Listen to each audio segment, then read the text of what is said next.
daerah Pati yang produksi garam, tambak yang produksi garam itu udah tahu berapa hektar. Cuma untuk Desa Lengkong itu 200 hektar. Itu kan lahannya sendiri-sendiri kan sudah miliknya sendiri-sendiri itu loh. Maksudnya sudah punya garapan sendiri-sendiri kan nggak usah kenapa bertengkar. Keinginannya ada, keinginan punya lahan sendiri. Kendalanya itu ya garam impor. Kendalanya kalau petani garam loh niku.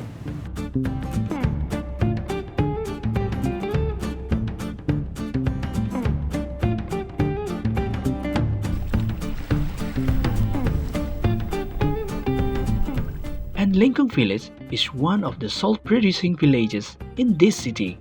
The number of salt farmers in Lengkong Village recorded in 2014 amounted to 360 people, and its agriculture land to date has reached 200 hectares. Due to its flat geographical location and often exposed to high tide, the people of the Lengkong Village have always used it as a salt farming field.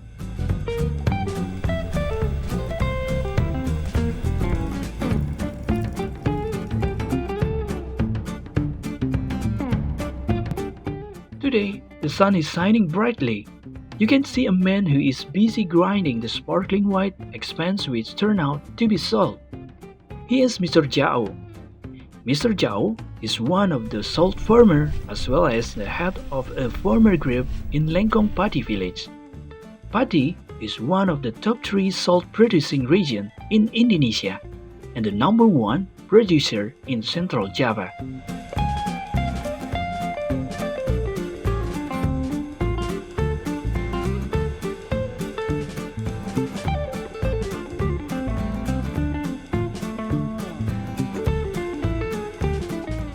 Dulu dari nenek dan buyut itu memang garam di Desa Lengkong itu ada itu sekitar tahun 30-an. Itu pun prosesnya sangat rumit setelah tahun 38-40 lah. Itu di situ ada tambak yang terisi air dan di situ ada musim kemarau. Tiba-tiba tambak itu timbul setelah kering, timbullah garam. Dan di situ ada orang berinisiatif, oh ada garam prosesnya gini. Lalu orang itu mencoba, ada inisiatif untuk membuat garam dan dia itu mencoba untuk pakai petak. Dibuatlah petaan dan petaan. Di situ proses awal garam di Kabupaten Pati. Namanya Pak Tuban dari Kaliori dan di situ dia memproses garam di Desa Lengkong. Dan setelah dia membuat dan berhasil membuat garam secara manual di petak-petak itu, dia menyebarluaskan ilmunya ke desa-desa tetangga dan dia pun dianut di Desa Lengkong.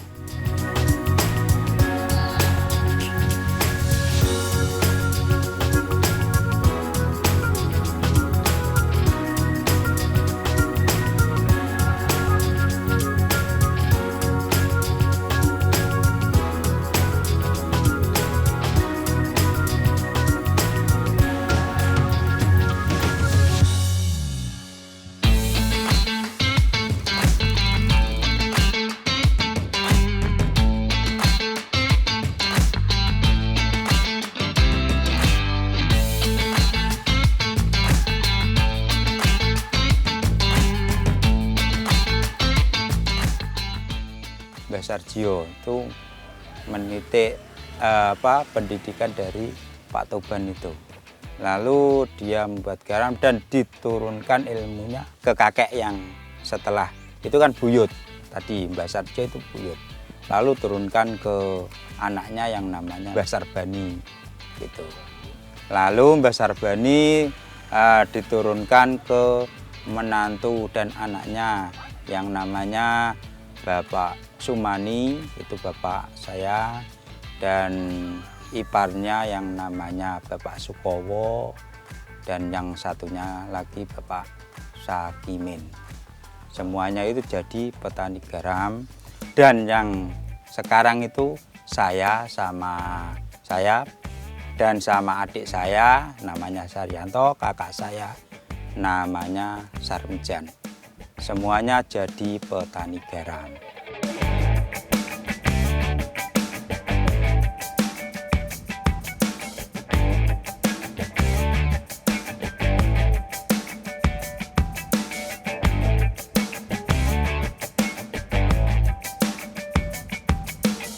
Mr. Jao's parents are also salt farmer.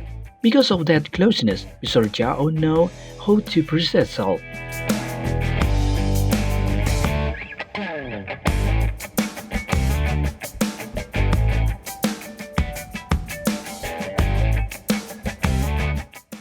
Yang turun-temurun itu pakai tanah manual, jadi kualitas kalau pakai tanah itu kurang bagus.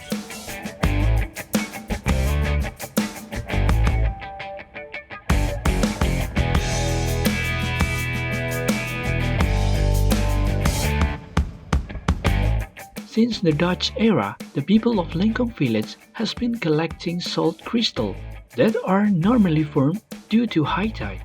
The people of Lengkong village used to dredge salt without being processed.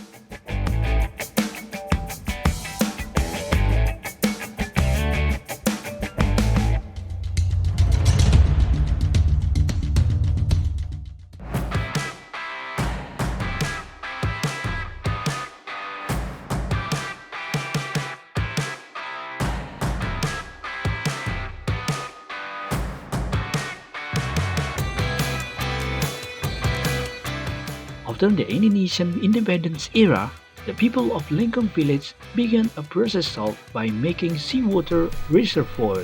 The community start now what salt is which turn out to have many benefits. Since then, many Lengkong villages have started to become salt farmer.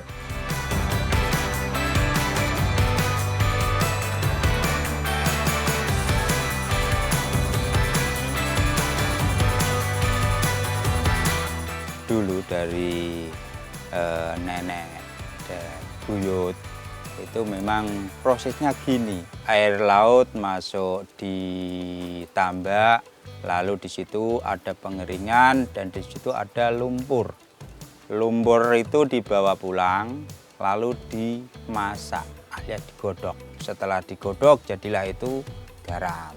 Garam itu kayak di pemerintahan masa itu, masa Belanda, itu ilegal. Jadi siapa yang punya garam di rumah itu selalu dioperasi dan diminta oleh zaman Belanda.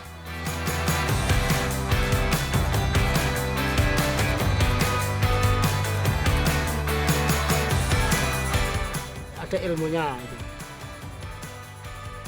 Pakai proses, nggak harus air digelar terus jadi garam, itu enggak. Ada prosesnya 1, 2, 3, 4 sampai 10 lah.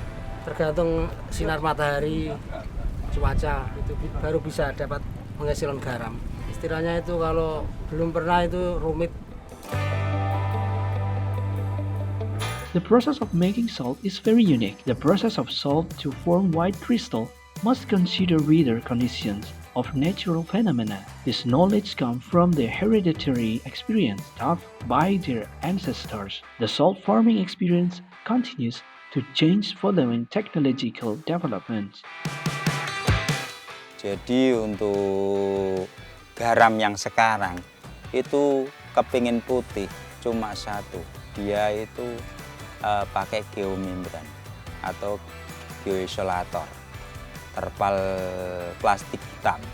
Nah, sekarang kualitasnya lebih bagus, lebih putih, lebih besar.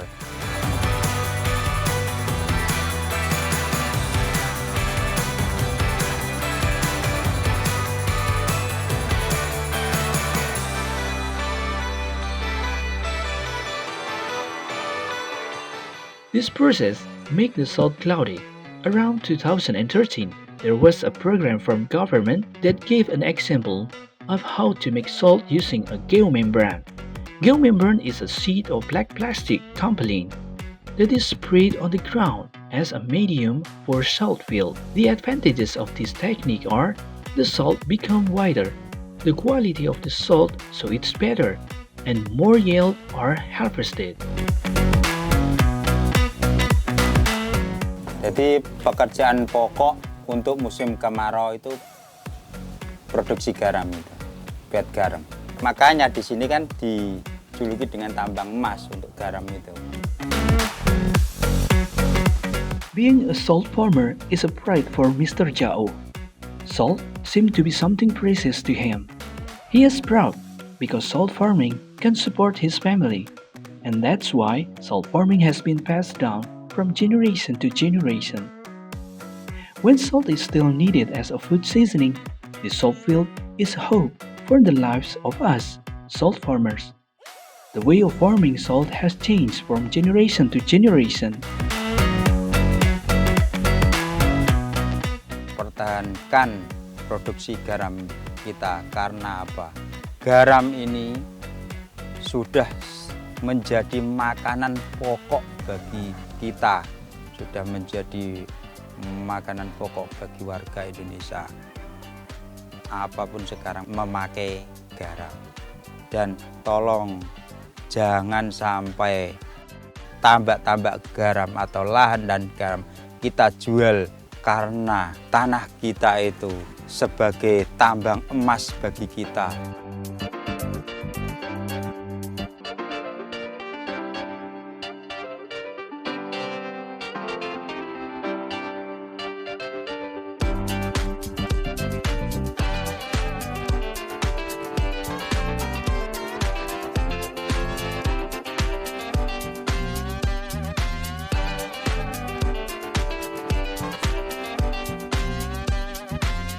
Mr. Jao has been living in a salt farming environment since childhood. Since elementary school, he has become a salt collector who is scattered when the salt will be loaded in the vehicle. The result from collecting salt he collects.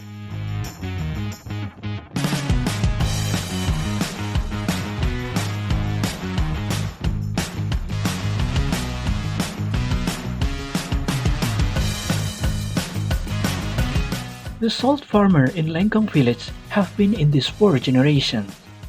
Most of them continue the business of their parents who have been running for a long time.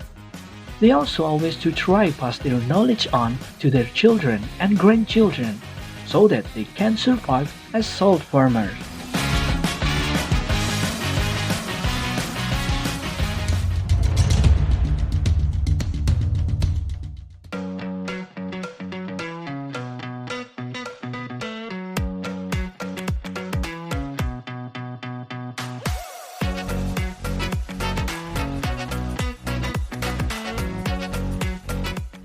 Initially, salt farmer in Lengkong village processed salt by boiling seawater, which was put into bamboo. This process was less efficient and time-consuming. Then the salt farmer made a map of the pond and left it exposed to sunlight to crystallize.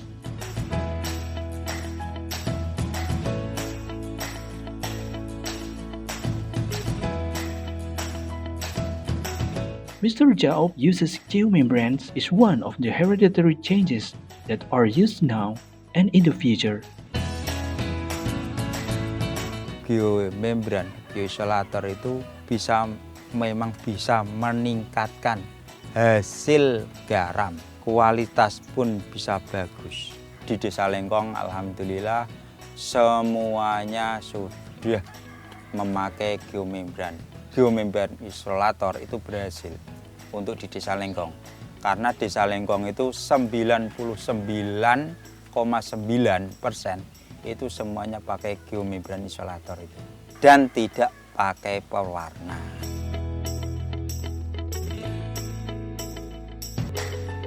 Life as a salt farmer must always keep up with the times. Geomembran is a way out for a salt farmer to survive. This black plastic as the base of the salt field. By using geomembrane, the quality of salt in Lengkong village is getting better. The salt crystal will become cleaner and wider without impurities. Using this technique, is a renewal of salt farming methods.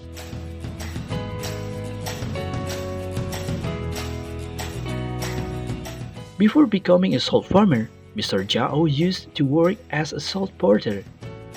To improve his standard of living, starting in 1996, Mr. Jao decided to become a salt farmer.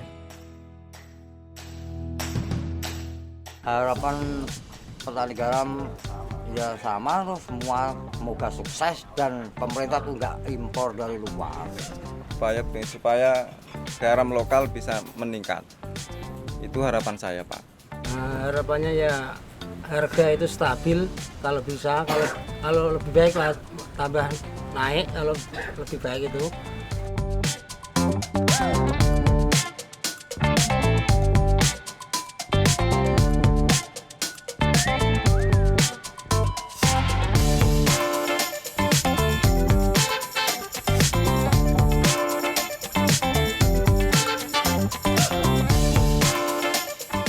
Kepada sahabat-sahabat petani garam, Indonesia ini lautan itu lebih luas daripada daratan, dan untuk produksi garam itu tidak akan habis untuk mencukupi kebutuhan Indonesia.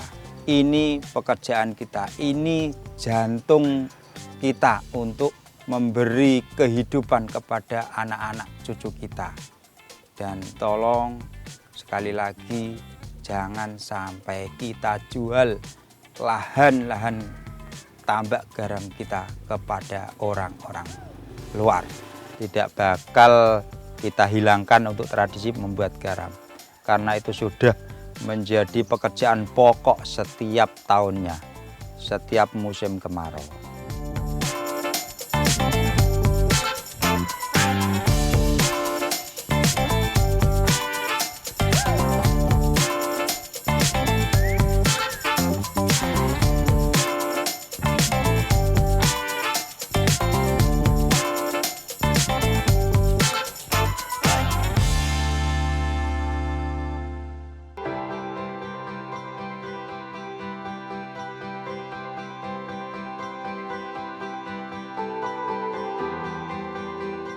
Mr. Jao passed his knowledge onto his salt farmer friends. Mr. Jao know how to process salt as a renewal of salt farming techniques, because the result of using these techniques were good.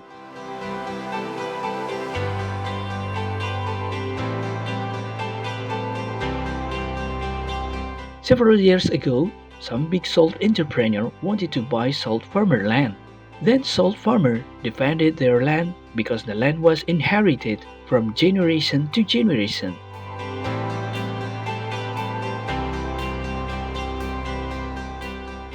Moreover, this profession has also been ingrained as the main livelihood of most villagers. Along the way to become salt farmer, they have been through many things and obstacles. From these experiences, the farmer continue to try to innovate and continue to improve their work system so that the salt produced can be much better in quality and quantity.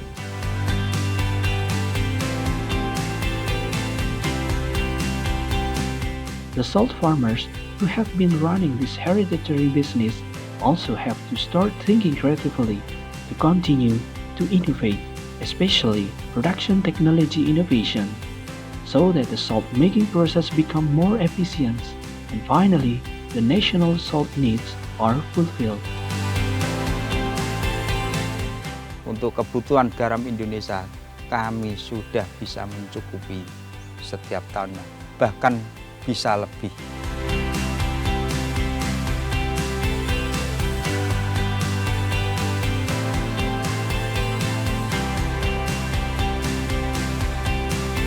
The portrait of salt farmer in surviving for generations show how persistently they adapt to life.